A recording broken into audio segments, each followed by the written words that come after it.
40 years ago, right now, this week, as I recall, I worked here. I was one of these staff people that you see running around, some of whom are in this room. I was 28 years old. Because I worked here, I had health insurance. And the health insurance policy that I had, it was at that time one of the choices available to us, provided for preventive care, just as policies now under the Affordable Care Act require. So I went over to my doctor on a Wednesday night for my first routine checkup in 9 years. I hadn't gotten one before because I didn't have insurance, it wasn't covered, and as a young person living paycheck to paycheck, I wasn't going to spend $100 or whatever it was for a checkup. I had the checkup. They discovered in the course of this routine checkup that I had malignant melanoma, a very virulent form of cancer. But it's an interesting form of cancer because if you catch it in time, you're okay. If you don't catch it in time, you're dead. It's pretty that much straightforward. And there is no doubt that I would not be here today if I hadn't had that insurance and that preventive checkup. Zero doubt.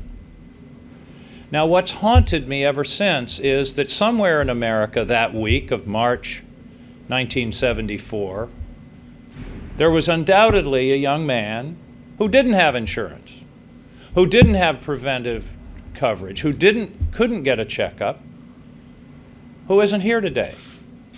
It's very hard for me to understand why it's fair that I'm here and he's not. And that's the reason I find the opposition to this law so perplexing and puzzling. I just don't understand it. Because it just is common sense and it's humanity. And this isn't a story on a 30-second ad somewhere. I'd live this story. And I know what it's like to wake up in the morning knowing that you have cancer. I'll tell you what it's like. And you all have probably had this experience where you wake up in the morning and something's wrong, but you can't quite put your finger on it. You know that something's bothering you. And it's some concern about business or concern about your job or an argument that you had the night before. If you have cancer, you have that feeling every morning. And indeed, I still have it from time to time. If you have that feeling, it's bad enough to be worried about your life, but to also be worried about your family and your financial future as being totally catastrophically at risk is just uncivilized in a country of our wealth and our ability to deal with problems like this. Now, every now and then you hear people who are opposed to the law say, well, we like the pre-existing condition part.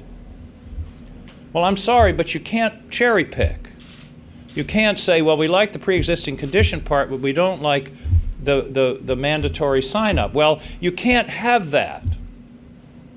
Because if you say pre-existing conditions are going to be covered, have to be covered, then you have to require people to buy coverage before they get sick. Otherwise, nobody buys insurance until they're in the ambulance on the way to the hospital.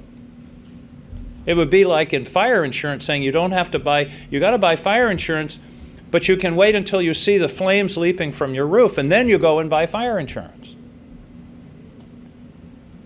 The Affordable Care Act is really insurance reform. And it provides a mechanism to protect people from these kinds of catastrophes.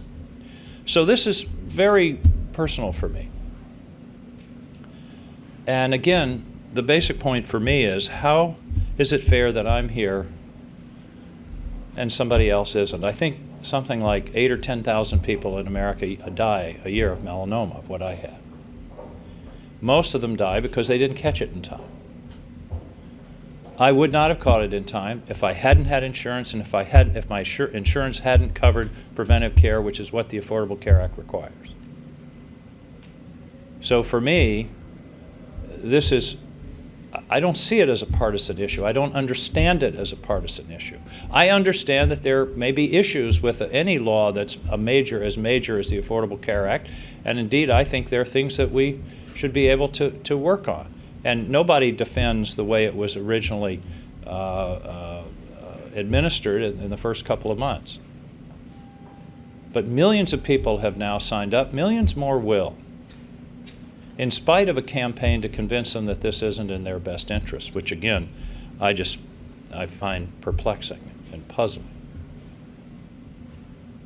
This is a law that will undoubtedly, unquestionably save lives. Just straightforward, save lives. And it just seems to me that it's something that we should do. We should have done it a long time ago. But to even think of repealing it at this point, and I'll end with this observation. There have been a number of studies done of how many people in America die a year because they don't have insurance coverage. Just because they don't have insurance coverage. They've tried to isolate that factor. The studies, the most recent one, I think, was the Harvard School of Public Health, and the number was 45,000. Other studies have said 25 to 30,000. But take either one of those numbers. Say 25 to 50,000 people a year die simply because of the lack of having health insurance, because generally they don't go in to have things treated in time, and then it's too late. Many of those are cancer patients. Think what we would do in this country if all of those people died at once in one town. In Maine, if we all woke up one morning and it said, Augusta, Maine, everybody died yesterday. The problem is when those people die, it doesn't say in the obituary, died because of lack of health insurance. It just says died after a short battle with cancer. We would turn our society upside down to deal with the problem that caused an entire community in Illinois or California or New Mexico or Arizona or South Dakota or South Carolina if an entire town had been wiped out in one day.